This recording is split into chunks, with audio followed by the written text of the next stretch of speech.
cosmetic dentistry. Visit the dentist down the lane. With complete coverage of local news. You're watching 69 News Election Central. Now from the anchor desk, here's Rob Vaughn and Wendy Davis.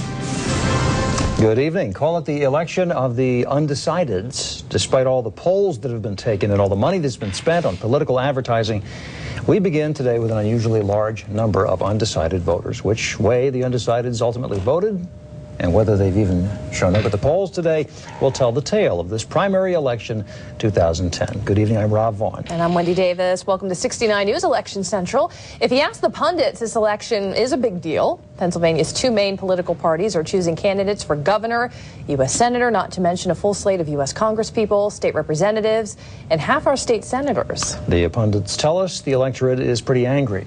Angry about the economy, about the government's spending, angry about the Wall Street banks and the bank bailout and all of that. And all of that should add up to a fascinating election night.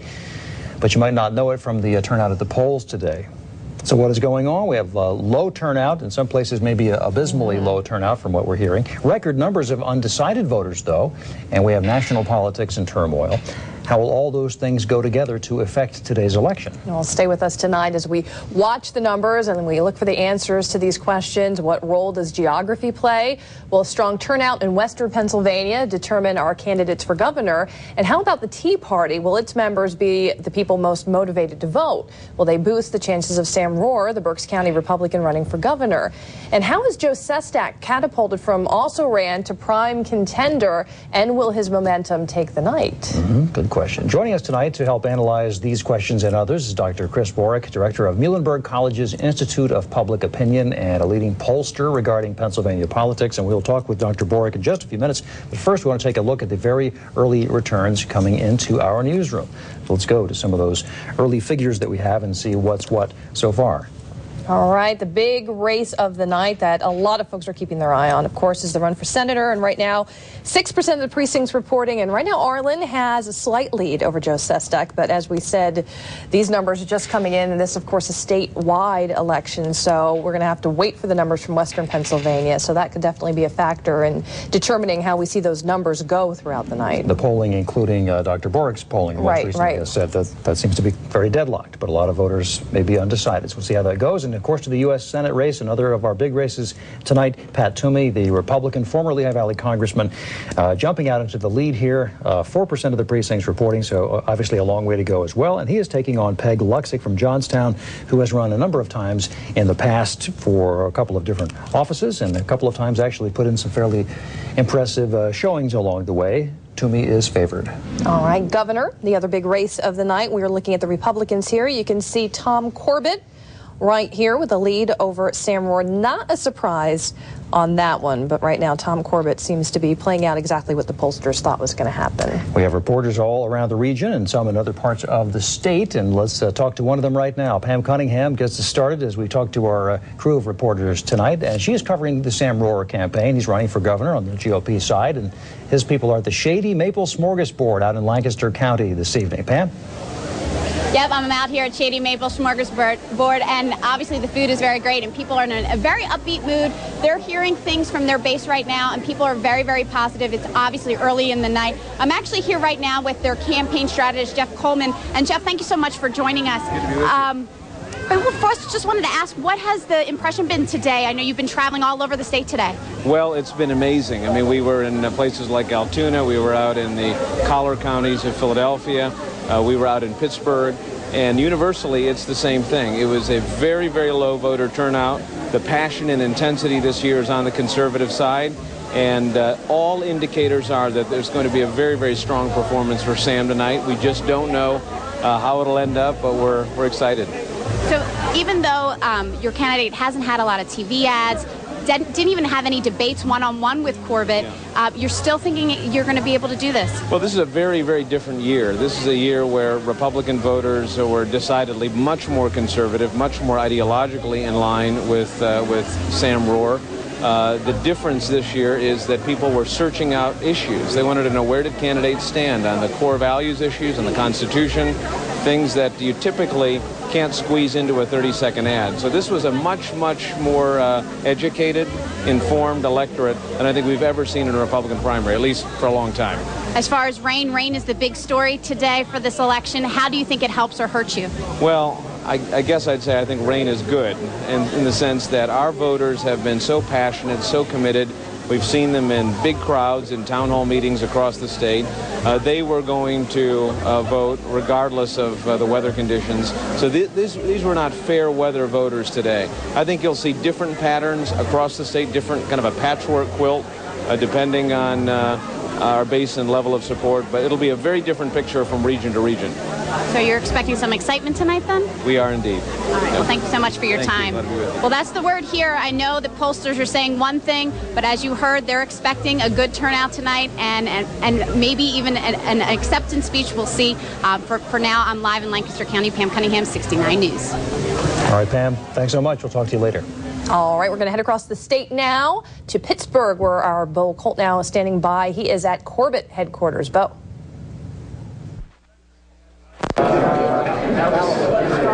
Robin Wendy, Pittsburgh, Pennsylvania, the Steel City, the town where current Attorney General Tom Corbett grew up, the place where his law career began, and the city where he hopes to celebrate a victory in the gubernatorial Republican primary tonight. Let me set the scene for you guys. I am inside the Omni William Penn Hotel here in downtown Pittsburgh, and the mood here is one of anticipation. Supporters started to arrive about a half hour ago, a little after the polls stopped, and they do expect a Corbett victory tonight. Now, heading into today, a variety of polls show that Mr. Corbett had a huge lead over his Republican rival, Sam Rohr, a state rep out of Berks County. But Mr. Corbett has not been resting on his laurels. Over the past several days, he's been crisscrossing the state. He made 7 campaign stops yesterday, including Allentown and Philadelphia. But today, he stayed here in Allegheny County. He visited 7 polling locations throughout the Pittsburgh area, greeting voters, no doubt trying to cement that last-minute vote. And although early returns look to be in his favor, and he is a heavy favorite, nothing is set in stone. Polls also show that heading into today, 60% of Republican voters were undecided. Couple that with low voter turnout, throw in bad weather, and you never know what can happen. But I did speak with the Attorney General earlier today. He seemed relaxed. He seemed refreshed. He seemed ready for November. But Rob and Wendy, until the final votes are tallied and victory is declared here, no one is going to be able to be too relaxed. That's what's happening in Pittsburgh. Back to you guys in the Lehigh Valley. All right. Thanks so much, Bo. All right, Bo, thanks. We'll touch base with you soon as we turn now to the Democratic race, the governor's race, and the leader in the polling going into this by substantial margins, according to some polls, has been Dan Innamorato, and he's in front in the early going. 7% of the precincts reporting. It's a big state, a lot of precincts to cover, but he's out in front of Anthony Williams, Jack Wagner, and Joe Huffle, the Montgomery County Commissioner. And that's how it breaks down at this point. This could be maybe not a long evening if the polls go according to the way they have been, because in some of those polls we've seen 20+ percentage point margins in Dan Innamorado's favor. Right, exactly. And we're going to check in now at Dan Innamorado's headquarters. Melissa Fullerton is standing by live out there in western Pennsylvania. Melissa, can you hear us? Yes. Yes, guys. Hello from Pittsburgh, where soda is a pop and where there is a whole lot of support tonight for the hometown Democratic candidate for governor, like you mentioned, Dan Innamorato. Now, behind me here, the stage is set. In front of me, you can't see, there are a ton of supporters, and they are hoping that there is a victory speech in their future tonight. But before we talk about the future, let's talk a little bit about the past and the history of where we're standing here in Pittsburgh. We are on Pittsburgh's south side, and if you know the history of this place, you know this is a very fitting background for this candidate who's touted his blue-collar roots. This is where Pittsburgh's steel industry thrived, then died, but now it is a prime example of the renaissance that's taken place in this part of the state, and that is a renaissance that's happened under Dan Innamorado's watch as the Allegheny County executive. Just across the street from where we're standing in the IBEW Union Hall, there are brand new luxury apartments, retail space, and plenty of restaurants, and this is a place that they have brought in new industry to replace that steel industry here in Pittsburgh and in Allegheny County. Now, Innamorado's campaign has been based on that, on bringing government efficiency and bringing jobs to Pennsylvania at the state level.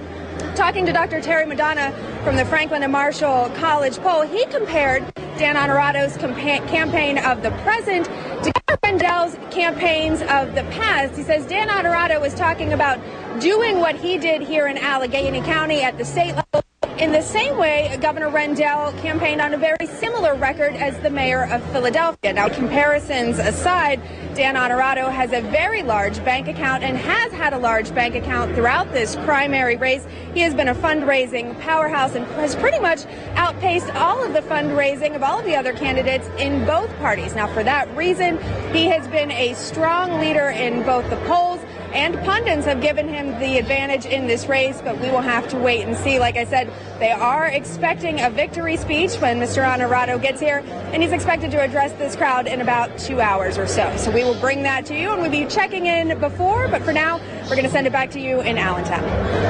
All right, thanks so much, Melissa. Thank you so much, Melissa, for that. Now we've set the scene a little bit on some of our big races. We've got to take a brief break. She's streaming live, as you noticed, there from Pittsburgh. And all of this is, if you need to step away from your TV and go to your computer, go to WFMZ.com, and you can watch it all and find tallies from all the races that we're covering tonight right there. That's right. We're going to take a quick break, and we'll be right back. Poll continues in a moment.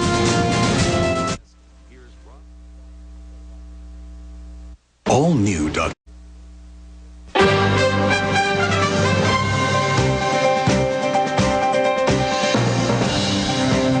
All right, and welcome back to this primary edition of Election Central. Yep, a lot happening tonight. There are other primaries in other states besides Pennsylvania, and they've all together, especially Pennsylvania, generated so much interest that some people are calling it the Super Tuesday of primaries. So that's right. Even though the turnout has been low today, there's a lot going on, a lot of important races. And here to analyze some of this tonight, Dr. Chris Borick of Muhlenberg College. And we want to just get an overview here as we are in the early going, Dr. Borick. What do you think some of the big themes are that we should be watching out for tonight? There's so many of them, Rob and Wendy. Right. This is really, as you said, a classic night in Pennsylvania politics, and many people across the country are looking at the Commonwealth to see not only some of the specific things that are happening here in Pennsylvania, but also what they might mean for the broader political spectrum and the landscape in the United States. I guess as we start and end in many ways with the race that we're seeing at the top of the ticket, and that's the Senate race on the Democratic side. Arlen Specter is in the fight of his political life. He has had many over his career, but this one seems to be pushing him to the very brink. So we could look at those high-profile races, and we could look at some of what I would consider low-profile, but very interesting and telling in the sense of seeing some of the broader trends that I talked about. Look at the lieutenant governor race on the Republican side. Not a lot of attention is usually paid to lieutenant governor races. It's a crowded field, and it'll be a place where if the Tea Party movement is to score a victory, it might happen there tonight. And so far, the Tea Party movement has done so with a big win in Kentucky tonight. Yep. Interesting. So they're already making some inroads, shaking things up a bit. So we'll see if they do that in Pennsylvania. Right. And I know voter turnout, we've been talking about, 17%. If we're lucky in some places, weather obviously not helping with that. Are there any candidates? I mean, we just heard from Sam Rohr's party there, and that they were saying that they think they're actually going to be helped by low voter turnout. Are there any candidates out there that are going to be helped? Is the Tea Party one group that could be helped by low overall turnout? Yeah, absolutely, especially if you look at the Republican side of the ticket. Not a lot of attention's been given to Republican candidates because it seemed that the two major races, the Senate and the governor race, were dominated by Tom Corbett in the governor's race. It really not seen as being pushed particularly much by Sam Rohr, simply because Rohr hasn't had the resources to get up in that race. And of course, Pat Toomey versus Peg Luksick was seen as, again, another mismatch. That governor race will be interesting to see. If it's extremely low turnout, like we're seeing, and maybe record low turnout, it gives an opportunity for an energized, small base of voters to really make things interesting in a lot of places. And so that'll be interesting as we follow the night to see if indeed that low turnout starts to make some races tighter than they otherwise may be. Let me hit you with just one more thing, in that what you think might happen with Specter. We've seen Specter jump into the early lead, but it's very, very early. And we've seen the polling, in fact, that you folks at Muhlenberg have done, showing it pretty much a dead heat. But they say, what do they say about the way the undecideds go at the last minute, and how might that really turn this race? Yeah, it's a great question, Rob. And over time, the traditional wisdom has said that undecideds might break to the challenger rather than the incumbent, because if they didn't make their mind up about an incumbent already, then they'll never do it at the end and break for that incumbent. And in the case of Arlen Specter, there is not a more known political quantity in Pennsylvania than Arlen Specter. He's about as known a name brand as they'll be. So there is a lot of questions. If those undecideds hadn't warmed to him by Election Day, will there really be some room for him to get those individuals at the last minute, or will they indeed break to the challenger in this case? In Joe Sestak. All right, we shall see. Dr. Borick, thanks so much. We'll check back with you very soon, and let's go right to the numbers that we are just talking about, the race we're talking about, and that is the Senate race. One of the biggies tonight. Inspector is indeed holding on to the early lead, now up to 17% of Pennsylvania's precincts reporting, almost 1/5 of them. Inspector hanging on 52% to 48% as he seeks a 6th term, 30 years already in the Senate, and the challenger is Joe Sestak. That's right. So close, like everyone was saying. It's very close still. So we're going to head to Philadelphia now. Arlen Specter headquarters. John Derr is standing by live. Sheridan in Philadelphia. Hi, John. Hey there, Rob and Wendy. You know, I covered Senator Specter's primary 6 years ago. It really doesn't appear much has changed. We're again at a very nice hotel in Philadelphia. Specter again in a very tight race, and Specter again with the support of the White House. But there's one big difference this year, of course. Specter now a Democrat. He famously switched parties a year ago. When he voted for President Obama's stimulus bill, Specter said he pretty much had to switch parties, and he'd long supported Democratic causes. But of course, his opponent in this race, Congressman Sestak, says Specter switched parties to save his own job. Now, when Specter switched parties, he probably thought he'd have a much easier time in the Democratic primary than in the Republican primary, and it looked to be the case for a while, but of course, this race has tightened up over the last few weeks, and it is now neck and neck. So just like 6 years ago, Senator Specter again fighting for his political life. We're live at Specter headquarters in Philadelphia. Rob and Wendy, back to you. All right, it's going to be interesting. Thanks, John. Yes, it is. Yeah, it might be a long night, too. And now to Joscelyn Moes. She's covering Joe Sestak's campaign in the Senate race, and she's at the Valley Forge Military Academy and College in Wayne, Delaware County. Hi, Joscelyn. Hi, Rob and Wendy. The Valley Forge Military Academy and College is a fitting place to hold a campaign party for retired Navy Admiral Joe Sestak. Sestak served 30-plus years in the U.S. Navy. Now, there are a number of supporters here, probably a little over 100, but the way the room is situated, they are on the opposite end. But you can see the stage here is set, and the mood here is optimistic. As you mentioned, some of the preliminary numbers are starting to come in. They do show Specter with a slight lead, but again, these are just the preliminary numbers. Now, polls leading up to Election Day showed the two in a virtual dead heat. In fact, Sestak had a slight lead. Compare that to a couple months ago when Specter was leading in the polls by 20-plus points. So you can see momentum. There has been a shift in momentum. Now, it has been quite a battle between the two. Sestak has cast himself as the real Democrat in the race, saying that he can be trusted to support President Obama. He's painted a picture of Specter as being the poster child for what's wrong in Washington right now. But again, the supporters are here, and Sestak himself is not here yet. No doubt he will show up as the evening progresses and more numbers start to come in. But we'll bring you complete coverage as the evening progresses and as Sestak tries to unseat 5-term U.S. Senator Arlen Specter. Back to you guys. All right. Thanks, Joscelyn. All right. And now to the Republican side, and you see the check mark next to the name of former Lehigh Valley Congressman Pat Toomey. He's been declared the winner already. Not a big surprise there. He was expected to cruise to victory over Peg Luxick, and indeed he has been declared the winner. 16% of the precincts reporting, but he has galloped out into quite a big lead, safe enough to declare him the winner. And as we've been saying all evening, he lost a narrow one 6 years ago to Arlen Specter.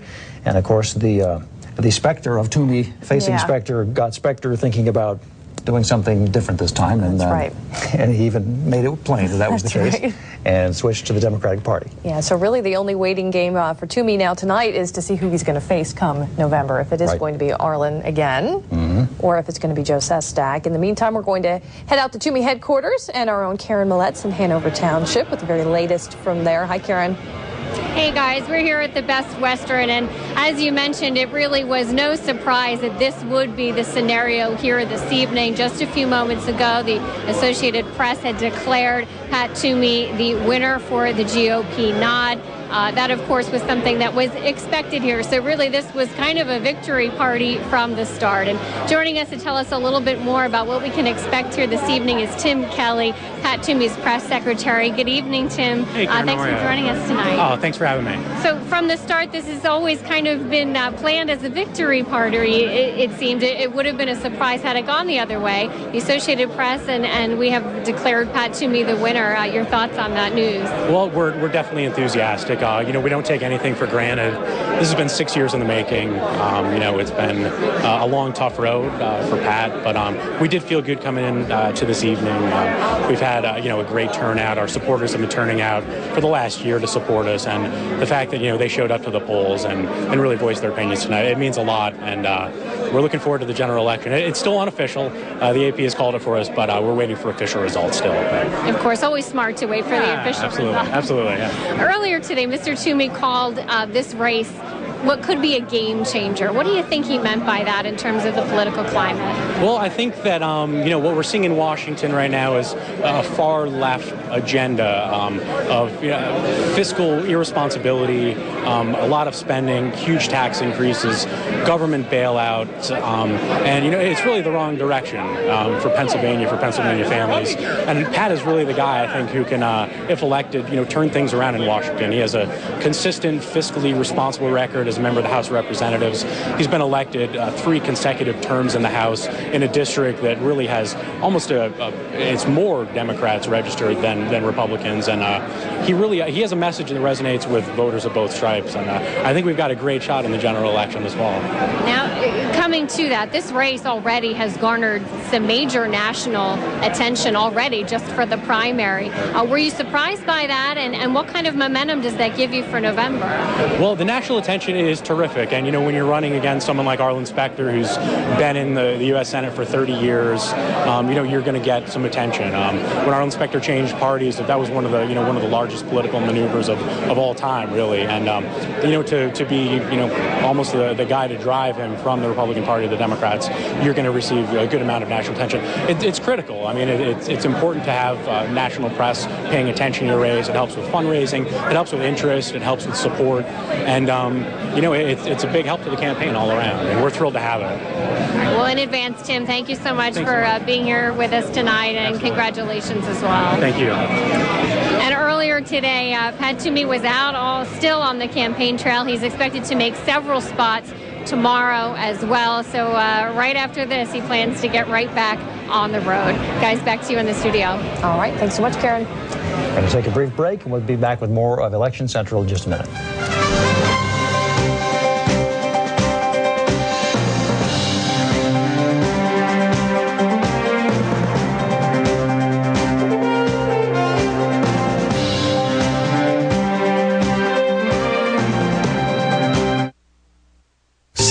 News is now. You're watching 69 News Election Central. Now from the anchor desk, here's Rob Vaughn and Wendy Davis. Welcome back. We are following a number of big races tonight. We've been talking about Specter, Sestak, very close.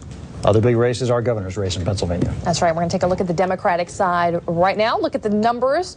We take a look at Dan Honorado right there on top, as predicted.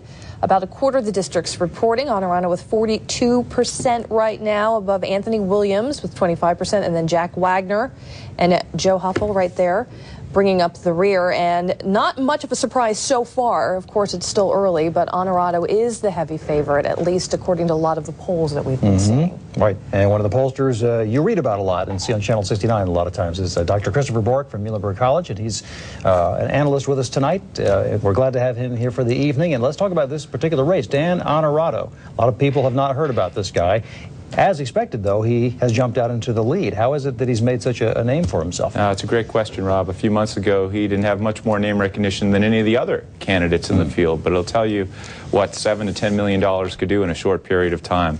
Unlike the other candidates, Anthony Williams, Joe Huffle, Jack Wagner, the one thing that separated Dan Honorado in this race was his ability to raise revenue and funds early in the race and consistently throughout the last year. It's allowed him to get into the media, do his ads before anybody else in the field on the Democratic side had entered, and really build up his name recognition, kind of brand himself in a way that Ed Rendell did 4 years ago when he branded himself as, or 8 years ago, as someone that turned around Philadelphia.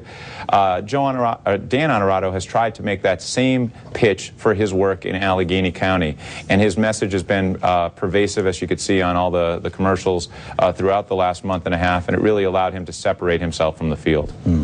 And Dr. Borick, as we're seeing these numbers come in, obviously Honorato's from Western Pennsylvania. He has a lot of name recognition out there, not a lot on this side of the state.